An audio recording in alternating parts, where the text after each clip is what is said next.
Happy Metroid Dread Day, everybody! Christ, has it been like 9 years already? We're actually getting a new Metroid game. I could not be more excited. Metroid has very quickly become one of my all-time favourite franchises. It's one I got into quite late. And actually, this particular game I've never played before. I heard it was a redo of the original. Fair enough. I've played the original. I didn't really feel the need to play this one. And then I don't know if you guys and gals follow Nintendo Capri Sun at all, but he recently put up a video. He's doing a playthrough his own. Put up a video, and right there in the thumbnail was something I'd never seen before. I'm like, ah, awesome! So, more Metroid for me to play for the first time. I'm into it. I'm just trying to double jump there, see if it's actually unlocked yet, and if so, if I can do it. Double jump is one of the things I always find a little tricky in Metroid, along with the shine sparking. I can normally do it straight up, but I have a bit of an issue doing the horizontal. But might not even be in this game, so we'll see. So I didn't play this purely because I played the original Metroid, and I love the original Metroid. I know it gets a lot of hate these days, and we'll go into it a bit more as we go. But I love all the Metroid games I've played. The only ones I haven't is at this stage is Other M and Federation Force? Yeah, Federation Force. The DS one that it didn't star Samus or anything like that. Other M has a reputation attached to it. And I'm not a big fan of motion controls for the Wii, so that's the only reason I haven't played it. I will sooner or later. And I'll obviously make my own opinion of that, but yeah, of the Metroid games I played, which is pretty much all of them, I freaking love this franchise. And yet, it's one that basically eluded me when I was a kid. I had a mate who had the first Metroids. We played a little bit of that. I had a Super Nintendo. For some reason, never got Metroid on it. I had a Super Game Boy, didn't get Metroid 2. I liked sci-fi and stuff as a kid. I honestly can't think of any reason why I wouldn't have wanted this game, except if you knew my my SNES library back in the day, it was by and large a lot of it was licensed games, so all the Batman games, you may have heard once or twice, bit of a Batman fan. Teenage Mutant Ninja Turtles games, annoyingly enough, never got Turtles in time. We just couldn't get hold of it. Just couldn't buy it. That's how shopping used to be when I was a kid. If it didn't appear in Woolworths or something, you kind of just didn't get it. But yeah, and I still right up till the end of its life, I still predominantly liked platforms and stuff. And I know this is an action platformer, but at some point I plan to do a video, if not a series, on Plock. Do you know Plock? I know we're not here to talk about Plock, but we're just talking about my SNES reminiscences. But yeah, so my first Metroid game properly sat down and played was actually Prime on the GameCube, and I completely, totally and utterly fell in love with it. This was a time in my life when I already had a PC, so first person, I did have an N64, so I'd played GoldenEye. I had a PC, so I had quite a lot of shooters at the time. But Metroid Prime absolutely stood out to me as something unique, and a large part of that, as divisive as it is the scanning. I to this day, love the scanning. I love the well, I'm quite OCD anyway, so having something extra to collect while looking everything really appeals to me on that level. But it also really appeals to me as a gamer because I like don't get me wrong, I like as light and quick and breezy a game as possible, but if I can get something with especially in a first-person shooter, which I find I'm a little harder to please on.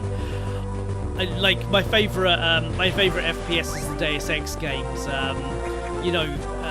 I very much like the first 2 Halo games, where they're building lore and there's a depth to the world, and not necessarily even a depth to the character, but everything you need is in the action and is in the surroundings. I mean, Samus isn't the deepest of characters.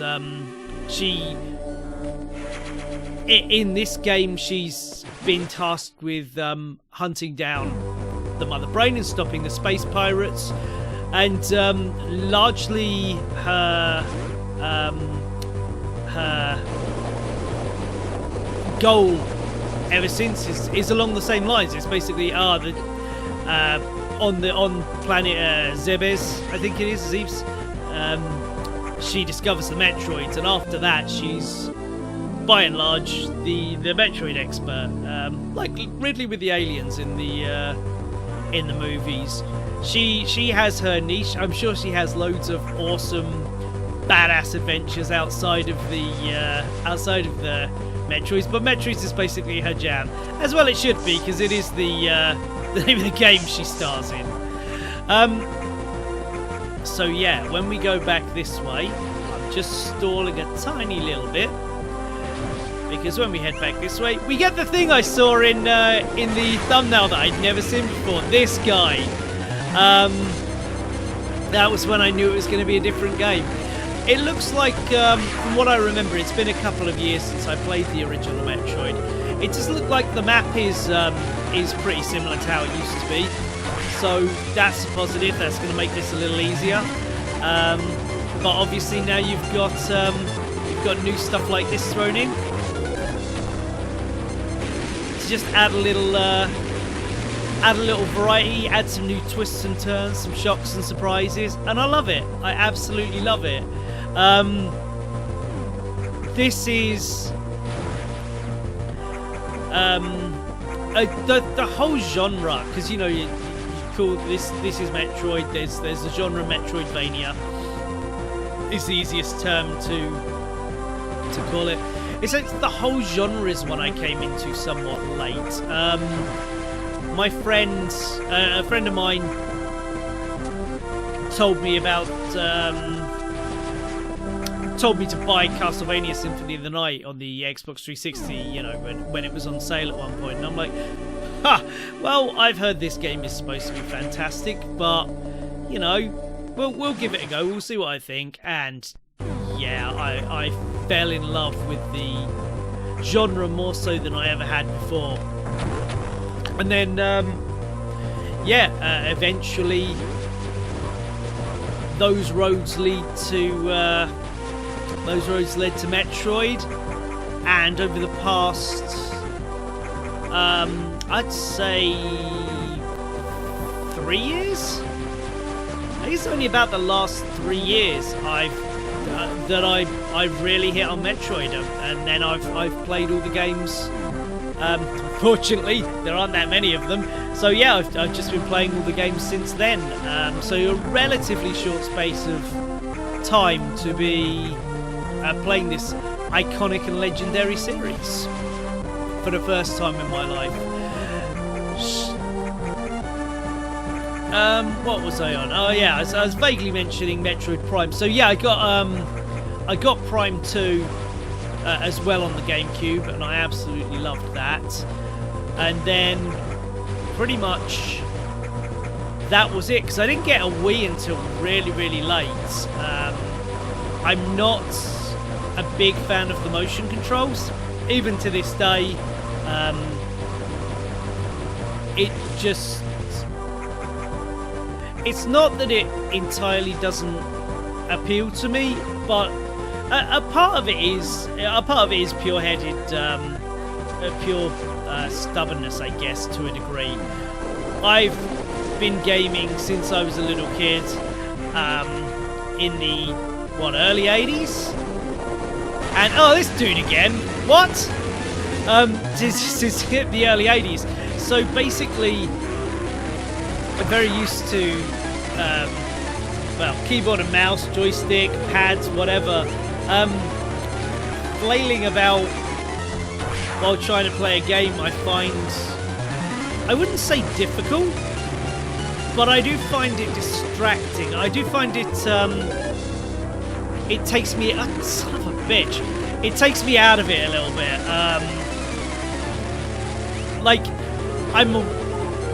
When I'm sitting there with a pad, I can very much, it's muscle memory, it's whatever it is. I'm very much out of it. I'm not thinking. I'm just, I'm not thinking with my hands. I'm just acting and reacting, and I'm thinking about other things. I'm enjoying the plot. I'm enjoying the lore. Whatever I happen to be playing, I'm enjoying the aesthetics, or I'm, concentrating on where I'm gonna go next. Creating a map in my head or anything or whatever. But when I motion control, I'm very, very aware that that's what I'm doing. So I find it a little bit distracting. So I am, at time of recording, which is the week before Metroid Dread is released, I'm just putting the finishing touches on Prime 3 Corruption on my Wii, and I know what I need to do. I've got maybe a couple hours left to play. I'm going to finish it in the week to, have done it before I start the new one. That's frustrating. I can platform, I promise I can. Yeah, so I'm just going to put the finishing touches to that, and but yeah, there's stuff. I think they've done a very good job. I think they've done a better job, say, than Mario Galaxy did of integrating it. Whereas when in Mario Galaxy, when I've got to flip my wrist to do a spin attack or something, I found that again, I found that took me out of the moment. It took me out of the action. Same when I'm aiming around to collect starlets that have dropped around the course. Whereas Metroid Corruption seems to have made the deliberate choice that when you're, for example, the energy beam or the grapnel, whatever you want to go with, but when you're fighting one of the more powered up Metroids, there's about 4 of them that are bosses scattered throughout the game, and you've got to pull their tendrils off. That's actually, while it does take me out of it, the game stops for you to do that. So it almost feels like kind of a fist pumping motion. It feels quite good to just kind of yank on it and be like, yeah, I'm doing this. You feel kind of it feels intentional to give you a moment to feel like a badass, rather than a moment where you feel like, oh, I'm having to kind of twist my arm I'm having to twist my arm in a specific motion. But I do find it, because of the way I hold the controller and the way I sit, I guess, there are certain times, like there was I almost called it a puzzle. The first time you come across like one of those batteries, the chargers that you need to take to the derelict ship. So all you have to do is turn the Wii remote, pull it away to pull the thing out.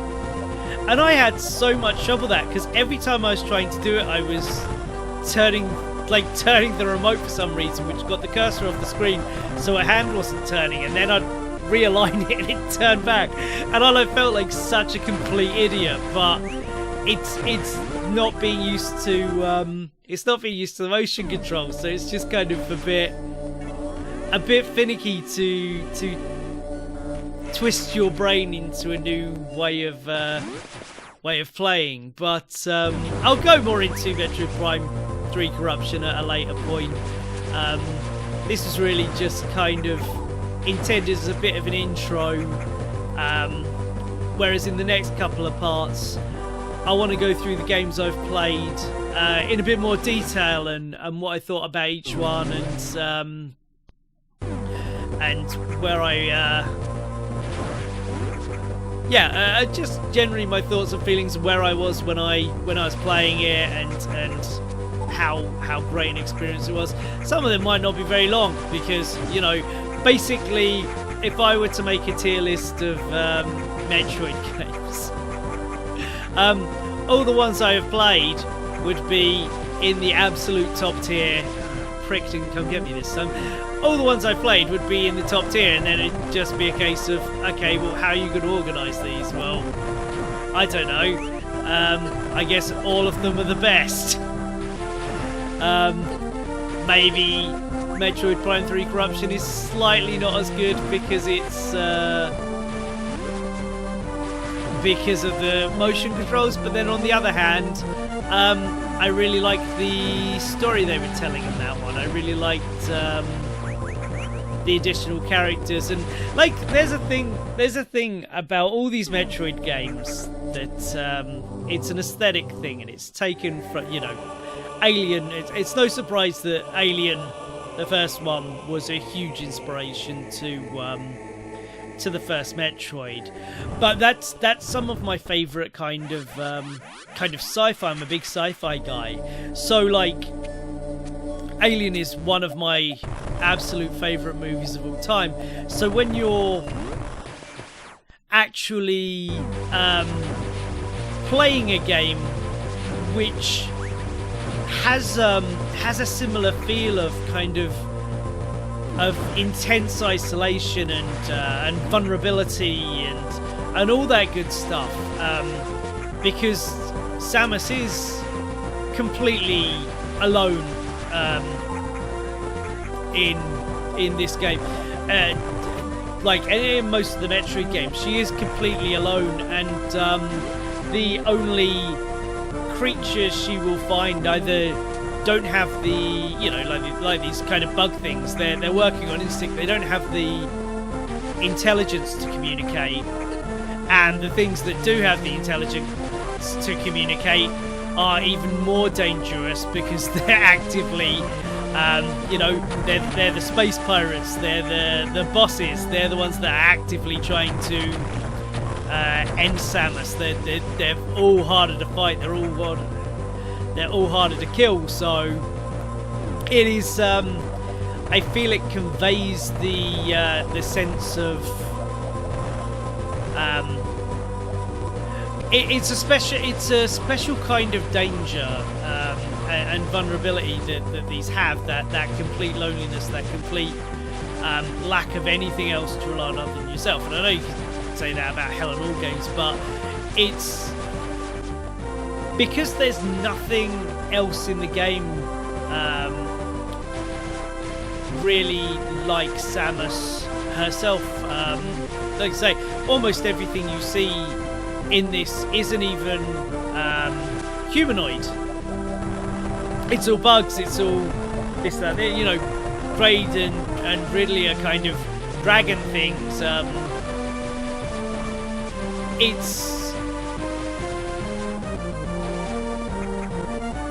It's an incredibly, whether from the start it was intentional or they somewhat lucked into it, whatever they did, however they got there, they managed to create a world and an atmosphere that is still somewhat unlike most anything else you'll play. You know, there are moments in so many other games that feel like this, but not a lot of other games that I'm sorry, I can platform, I promise, but not many other games that feel entirely like this from start to finish. What I will say, you've not seen me had to use it much, but what I will say, this is a dramatic improvement over the original. You've probably heard this before. This one has a map. This one has a map. Now, I absolutely love the first Metroid, especially coming to it as late as I did. Again, I'll get to the who's, what's, why's, where's that's later. But especially coming it to as late as I did, I was a little concerned about the lack of a map, but it's not too hard to find a creative solution to that. Here we go, we're having a look. It's not too hard to find a creative solution to that and find one that works. But in this, I'm a lot happier to actually have a map to consult. It's not... Seriously... I think this guy might be my new arch nemesis. I'll have to look up his name for the next part. I apologise. I didn't think to... Well, you know, I'm trying to play this blind, so I don't know his name. Ceiling Dick Monster. I don't know. Like, yours are all covered in barbs, right? No. But, yeah, whatever this guy's problem is, he needs to just piss off. Or die. But, yeah, I'm not doing very well. Oh, fuck me. Jesus! Sorry. I swear I can beat Metroid games. I will beat this. I will beat this.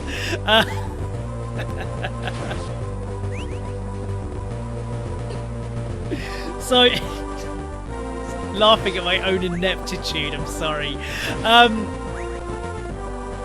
This is why I'm not doing a blind starting playthrough of Dread. Imagine you guys going, oh, there's a new Metroid game. Fantastic. Oh, he's trying to blind play for... Oh, he fucking sucks. Oh, no, this is terrible. All I can do is try not to die too much, because I know that'll be a pain in the ass. I go, no. I'll try harder not to die, and try and make this as entertaining as possible. Or I might just hate doing this first part and not want to do it anymore. If I play a couple more parts and I have nothing more to say and I absolutely suck, then to take this as a one-off was just to me, and I love Metroid, but I do plan to do this as a whole playthrough. As we currently stand, Keep Talking Nobody Explodes is taking a bit of a hiatus. Jason is sick to fucking death of the sound of our voices, and I don't blame him for that. He's been I think we just hit like part 21 or something, so he's been editing the Mother Brain.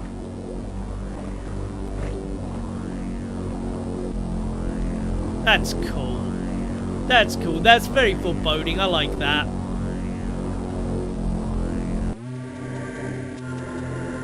Yeah, Jason's been editing those for half a year, and I love those videos, but there's probably only so much that you can listen to us say, there's a bot, I blowed up, before you get a bit sick of it, so that's where we stand with that. So I hope you've enjoyed this.